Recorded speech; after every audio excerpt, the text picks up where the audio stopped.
Oi, what you doing? Come here. Daft Ed.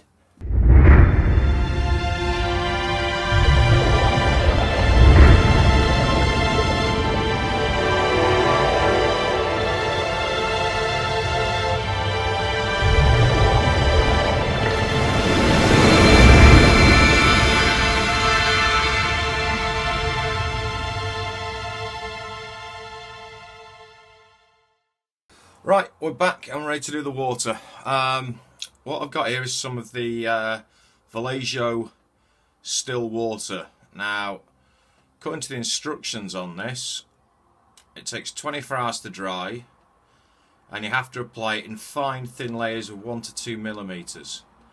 So to do both of these is going to be like, I think, 2 coats. So, first things first, I need to take the end off that.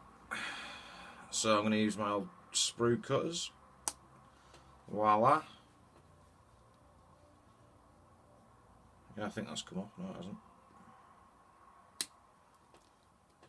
Yeah, no, it has. Okay. So first off, I'm going to pour some into the little pool. Now I've been advised to pour this slowly so you don't get air pockets, because apparently they're the worst thing you can get. Okay, that should do that. Get some into this one.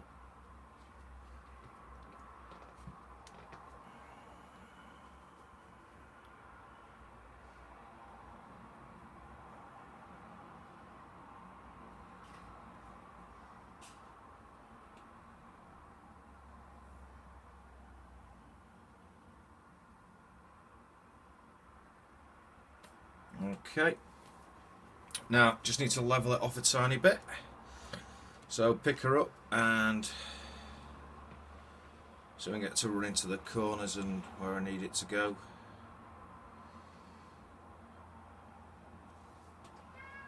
Like that. Hey up, cat. Don't you dare jump here at the minute, please. Yes, you. Soft head. So a bit more in there.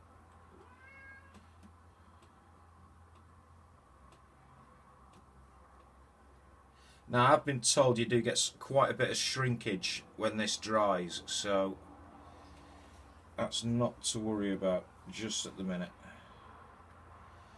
Okay, now this is supposed to be self-leveling and all that malarkey, so we'll have to wait and see about that. But what I've got here is just a tiny little wash of very, very watery green. Because it's obviously going to be still water, I just want it to have a little hint in there of like you get in still water, basically. Just near the, just above the base, you can see it going in. And then I can do a lighter colour when I come to do the top part.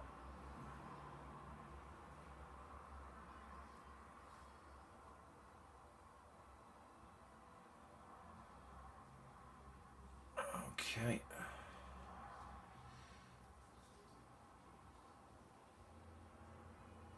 Yeah, that's looking good.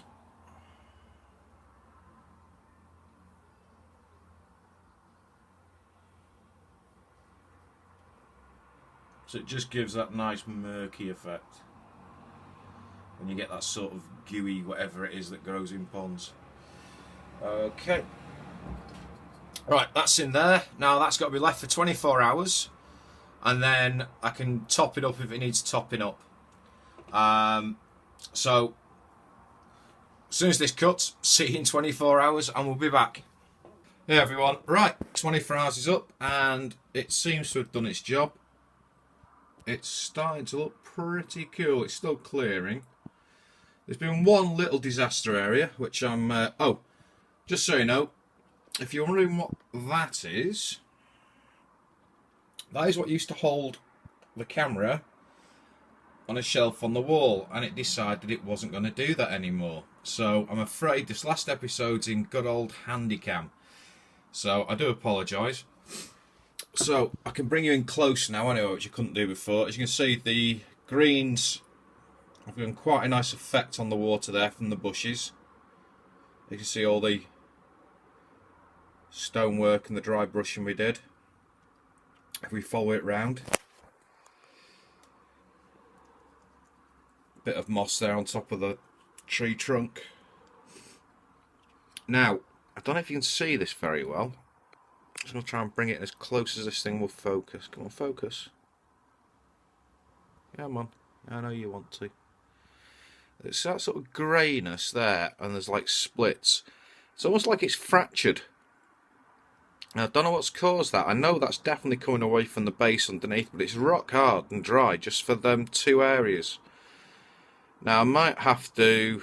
I mean, this is my first attempt at this, so I'm pleased with how it's come out, but I need to find out what that is and then see if I need to cut that chunk out and refill it and start that a little bit again. But overall, when you come back over here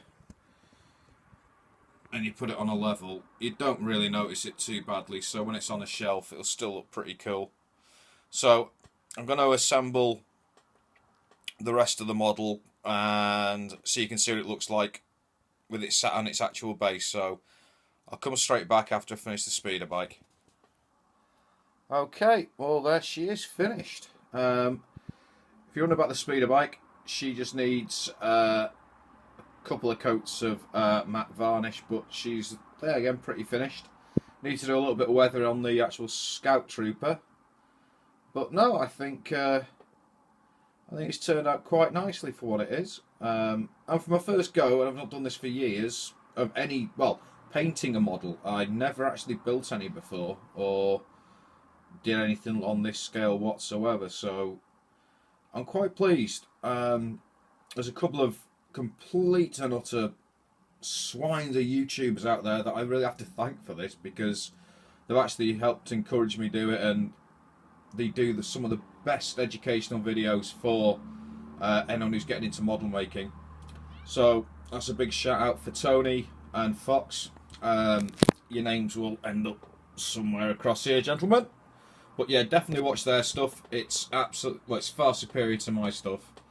But for a first attempt, it's their videos that have actually caused this to look as good as it does. I'll bang a few still photos on the end of this so you can see what's what, but I'll just sort of come in so you can see some of the details of the speeder bike. I mean, I'm really pleased with how she's turned out, really am. The weathering, everything. She just looks proper nasty, real imperialism. And the water decals, which look far better than stickers. How anyone can use stickers, I've no idea. But yeah, the weathering on the foot pedals and down the side of the engine mounts. Don't know if you can see the oil leaks I've got coming from a couple of the pipes there. Well, I think with that base, if I just pull her back now, she looks pretty cool. So, I know the pose is pretty rubbish. I've learnt that from Fox. He can't pose figures and neither can I. So I'll probably do some hilarious silly ones. Right, thanks a lot everybody. Thanks for bothering to watch. Thanks for everyone who's actually supported me doing this. And have fun and hopefully see you on another project.